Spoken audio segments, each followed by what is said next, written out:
Greetings and welcome back to the Bradacones. This is going to be, I guess, sort of, well, they're all down and dirty and not very professionally done, but this is going to be reads that I've completed so far this month, what I hope to finish reading this month, which, getting down to the wire, got less than a week left. And what my June TBR is going to be. So let us begin, shall we? What I have finished so far this month is The Lions of Al-Rassan by Guy Gabriel Kay. Excellent writer.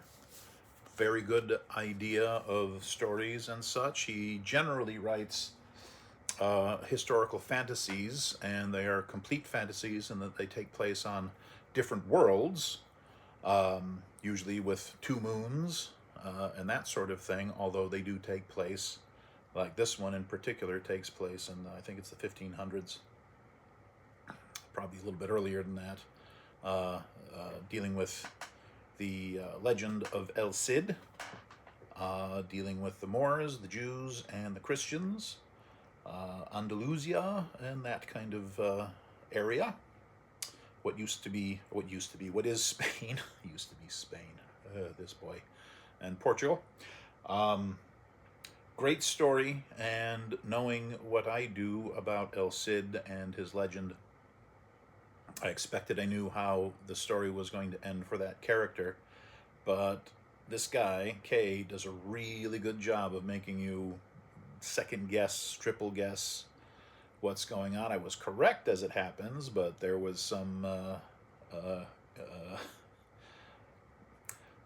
plot changes that made me, hey, look, it didn't. Oh, no, it didn't. No, wait a minute. No, Oh, okay. All right. Hey, all right. But very good.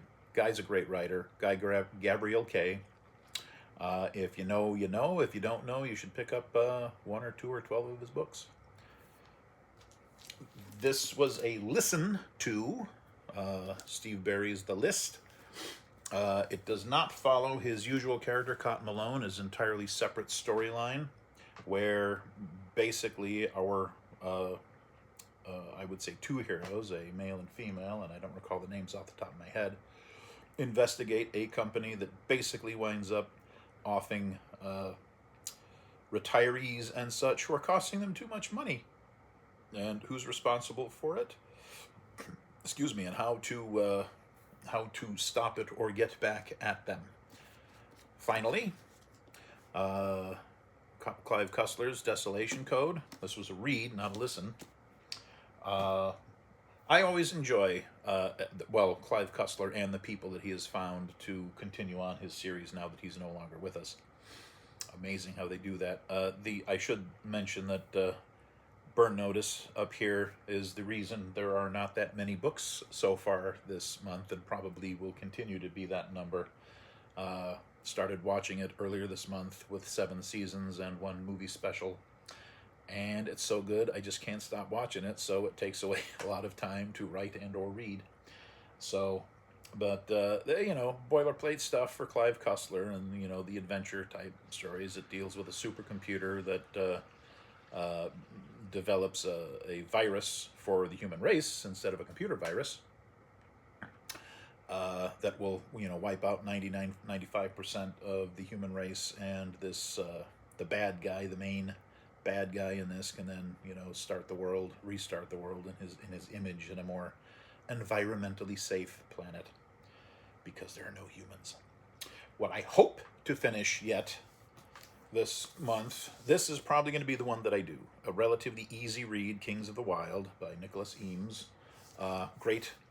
You can see that as well. That's where I'm at, about a third of the way through, and with a week to go to read, that's probably the one that I will finish, as you will see. But he takes the idea that the mercenary bands are like rock bands, and have been popular as rock bands are, gaining glory and all that through their tours, killing goblins or whoever else is menacing the land. In this case, it's an old band, the Kings of the Wild, who have since moved on to their separate ways. But the main guy, Clay Cooper, wants to get the band back together again to help his buddy Gabriel go and rescue his daughter. So where I'm at in this point is that they're still gathering the band members. They're getting the band back together, and like that. So fun book, fun read. I would recommend it just for fun. Guy has a good fun way, tongue in cheek way of writing some of the stuff. The other book that I would like to get done but probably won't. Look, there we go. Peril's Gate. Jenny Wirtz is an incredible wordsmith, and I want to about roughly halfway through. Um, the way she writes wants to keep you from just zipping through and speed reading or reading at the usual pace. I tend to read her stuff at a listen level, as if you're listening to an audiobook, because she puts a lot of stuff in there that you're not going to be able to pay attention to all of it. This is book 6, I believe, overall, and book 3, I think it is, in the Alliance of Light, which is a story within the story. I'm one of those things. If you know, you know. It's kind of difficult to go into. You got two half brothers, one who has the power of light, one who has the power of dark, and the light isn't necessarily a good guy, and the dark isn't necessarily a bad guy, nor are they necessarily either. They're basically under the geas of a curse that when they are able to get close to one another, the feces impacts of the air circulation unit. They will do anything they can to destroy the other. And that involves big wars, losses of many lives of their various armies, if they have them, and so on and so forth.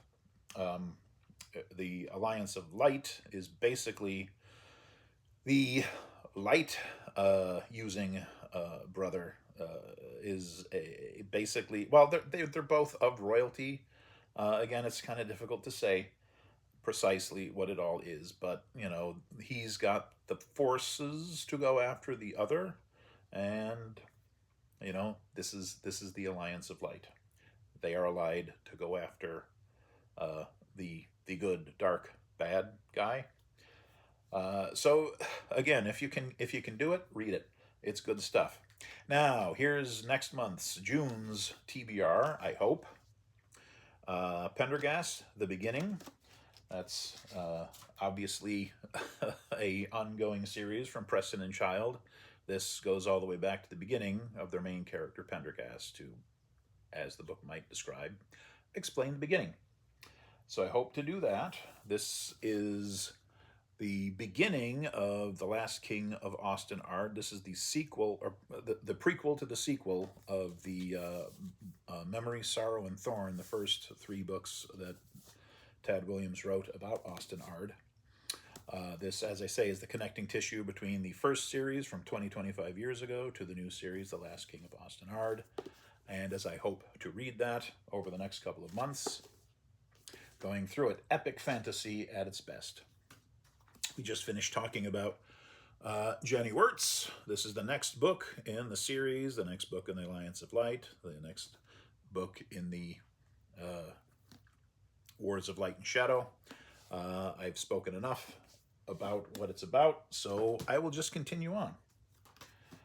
These next 2 are kind of along the same lines. Vince Flynn's. This is Mitch Rapp.